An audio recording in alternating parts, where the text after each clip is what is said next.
If you've ever said to yourself, I don't know why, but something just didn't feel right, this video is for you. Because for most women who share their stories with me, the danger didn't start with an attack. It started with a moment of hesitation, a pause, a subtle feeling that something was off. And here's the important part. That feeling isn't fear, it's information. Let's get something straight right away. Situational awareness is not about being afraid. It's not about being suspicious of everyone, and it's definitely not about living on edge. It's about noticing patterns and recognizing when something doesn't fit. Many women tell me, I felt silly leaving. I didn't want to be rude. I thought I was overreacting. But here's what matters.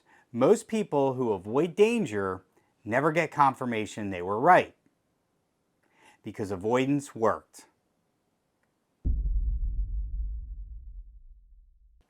Every environment has a baseline. That just means what normally belongs there. When something breaks that pattern, your brain notices, even if you can't explain it yet. You don't need technical language. You already do this instinctively. Your job is to notice the things that don't belong. Let's start with one of the biggest ones, movement. Does this movement make sense for this place? In parking lots, for example, people usually walk with purpose. They move toward cars, they leave. An anomaly might look like a person pacing without direction, moving slowly while watching others, a car that won't commit to parking or leaving. This one is subtle and often missed. Pay attention to where people place themselves. Not what they're wearing, not how they look, where they stand. So for example, people who position themselves near entrances or exits, in doorways, between you and your path, behind vehicles or corners. Let's talk about attention. Normal attention has a reason. But attention becomes information when it lingers too long, tracks movement, reappears after eye contact, or doesn't match activity. Here's a real-world example I hear often. A woman is in a grocery store late in the evening. She notices someone a few aisles over. Nothing unusual. A few minutes later, she sees him again.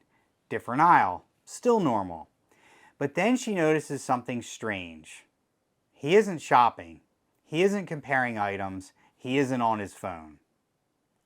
His head turns when she moves. His hands stay empty.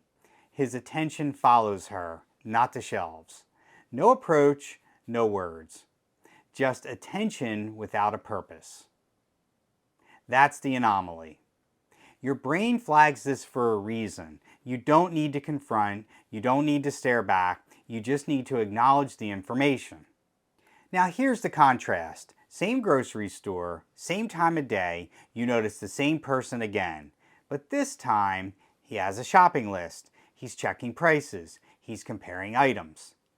When you move, his attention stays on the shelves. When you stop, he keeps shopping. The attention has a purpose.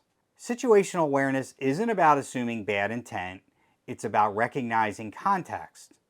The difference isn't the person, it's the pattern. And when the pattern changes, that's when your response should change too.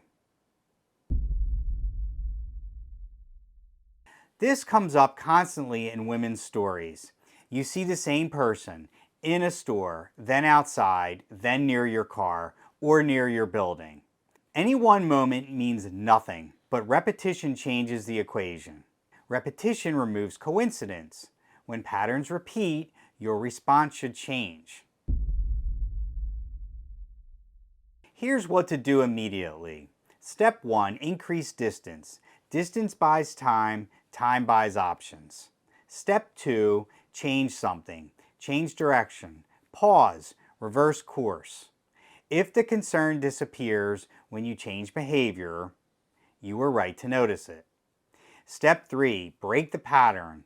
Use your phone as a tool. Stand near people. Move toward light and activity. Everything we just talked about leads us into the act phase of the OODA loop. That's the moment you decide what action, if any, makes sense based on what you're seeing. For most situations, act doesn't mean confrontation. It means movement, distance, and choice. I've done a separate video that breaks this down step by step. I'll link it below if you want to check it out and go deeper. So what if this scenario played out and nothing happened? Nothing happened means it worked. The goal is not confrontation, not proof, not validation. The goal is getting home safely. Avoidance is success. Here's a simple awareness drill you can use anywhere. Ask yourself, number 1, who's here? Number 2, what are they doing? Number 3, who doesn't fit? You're not searching for danger, you're staying oriented. That's how you defend confidently.